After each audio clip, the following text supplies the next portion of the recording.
Hey there, American citizens and the rest of the world. Welcome back to the Real Music Observer.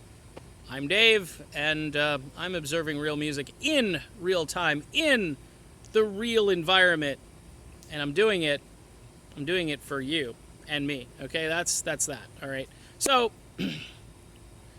anything that has to do with the band Journey that's not actually Journey, its stock price is soaring. Because people are looking and they're going, oh man, I don't agree with Neil. I don't agree with John. This thing, somebody said on my page, it's a real hot mess. It's not an expression I use a lot, but a while back I started talking about how you just can't go on Twitter and start blowing the thing up, and your band member, is on stage with you, your friend, supposedly your friend, or at least your coworker. We'll call him a coworker, okay? And you go home at night and you're like, I hate this guy, he sucks, I hate this guy. And then the next day, you're back up on stage and you're putting on a happy face, and the next day, oh, it's his wife, he shouldn't go here, he shouldn't go there. And people are just thinking to themselves, even if they agree with Mr. Neil, they have to be thinking, hey dude, I think you've pounded this into the ground far enough, But you do have people on there. It's all, I saw one chick. By the way, this person used to follow me, and they don't follow me anymore. But they were playing both sides, and there's a couple of people that are playing both sides on my page, and then they're going back to him. You should see what his video did. He said it again. Yeah, he just keeps bashing you, Whatever. I got connections. That's all I got to tell you. I got connections, so don't push your luck, okay? If you think that I'm just going to not do videos anymore, that's funny. It's not going to happen. Hasn't happened yet. Won't happen soon. So here's the big deal, though. If you're not involved with this band, but you have a band that sounds like this band, say you're Steve Augeri, right? Steve's out on the road. I get updates from him all the time. You know what I like about Steve Augeri? He's a nice guy. He's a decent person. And I feel bad that he kind of blew his voice out and he hasn't fully recovered, and I'm thinking maybe we all should send him some, I don't know, tea with lemon or something. I mean, the dude, he tries and he gets that squeaky thing that happens when he goes up high, and sometimes it happens even when he talks. So in 2006, when they say he injured his voice, he injured his voice, okay? And I think the doctors told him, you can't sing from down here anymore. It's all got to be up in here. Because when you watch him do Separate Ways, everything he's singing is coming out right here. It's not down here. And he's just letting out little bursts of air. And I don't know, the mic has to be jacked up for him to get that out, and I've noticed he sings very quietly. And then these big concerts that he does, the audience tends to drown him out, and yeah, he's throwing the microphone out there a little bit. He's encouraging people to sing. Here's the deal, though. I like him a lot. He's a good guy.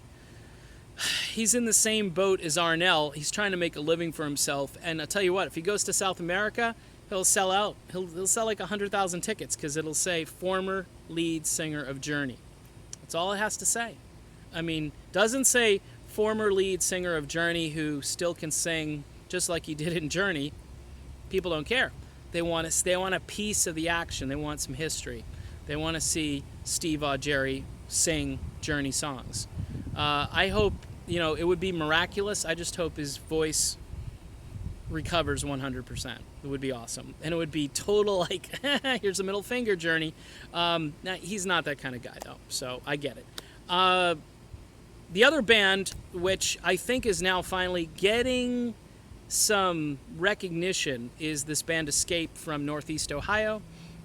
And you're immediately saying, oh, it's a Journey tribute band, it's a cover band. It's not a cover band, it's a tribute band. A cover band is lame. A tribute band works very hard to recapture and duplicate the original sound of a band. A cover band just has some guy who sings and says, all right, man, let's do some Skynyrd. You ready for some Skynyrd? I'm sure. Let's do Sweet Home Alabama. And you're just like, he sounds nothing like Skynyrd, but I just want to hear the song Sweet Home Alabama so I can sing along with him, hopefully drown him out and drink the rest of my beer and go home. You know what I'm saying? A tribute band of this quality and caliber actually has a singer who can duplicate 1981 Steve Perry. Okay? Now, is he an exact match? I say this on every video because I get so much crap. No, he's not an exact match because he's not Steve Perry. But close your eyes, crank it up, and then you be the judge of how close it is. It's pretty dang close, folks. It's close. So these guys are kind of like my homeboys now. They sing and they play very well, and it's a whole band thing. It's not just the lead vocalist. They got a bass player who sounds like Greg Raleigh, because he'll do Greg Raleigh stuff. And look, Greg, no offense to Greg, but it's not a hard voice to... let me put it this way. Vocally, it's not challenging, but to duplicate what it sounds like is hard work. Bass player nails it. Guitar player, he's not Neil. So that's all I have to say. He's not Neil. He can bang out riffs all day long, and I'm listening to it, and I'm giving 2 thumbs up. Siskel and Dave here, 2 thumbs up. The drummer is a lunatic. The keyboard player is just as good as the guy whose wife is a multi-trillionaire because she bilked millions out of other people. I don't know if it's true. I'm just in a goofy mood, so I'm just trying to tell you, look, if you're in Northeast Ohio, or you want to take a road trip with the family, on your own, you want to take Frontier Airlines, that's probably what I'm going to do if I go up there, because even though Frontier does lose things, and sometimes they do have delays, they get you there, and it's cheap. So that's the way I'm probably flying. And overall, it's going to be way cheaper than buying one ticket to a Journey concert, most likely. Well, you could buy one on the lawn, and you'd be in Nosebleed City, and yeah, that's what I'm trying to tell you. And you'd probably see a show which you'd be like, well, that's kind of Journey-ish. But these guys, I think, pound per pound, dollar per dollar, they are closer to Journey than the actual Journey is right now. It's on record. There it is, ladies and gentlemen. There it is. Now you can go blast the page as hard as you can. I don't care. I don't care. What else? So that's kind of it. It's Steve Augeri. He's running around. I would just go see him because A, he's not Journey, and B, he was in Journey. It would be cool. I talked about Jeff Scott Soto. I think he's overseas somewhere, and he's in a real edgy hard rock band, and there may be a few of you who dig that, but not my cup of Java. I liked his older stuff, and when he sang a little mellower, a little softer, but unbelievable vocalist. And then you got Escape, who, again, they spell the difference is there are other tribute bands that use that name. These guys specifically use it and spell it like the Journey album cover with numbers and letters, okay? Alphanumeric, as I think they're supposed to call it. I don't know if I'm supposed to call it that, and who's they, I don't know. But listen, this video is almost over.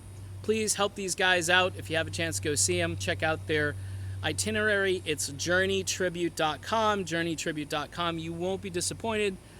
Sound clips, videos, listen to them, put some headphones on, close your eyes, and yes, you will think you're back in the 1980s, early 1980s with Vintage Steve, because it's that good and it's that close. I'm Dave, and this is the Real Music Observer, and we will observe real music again really, really soon. Talk to you then.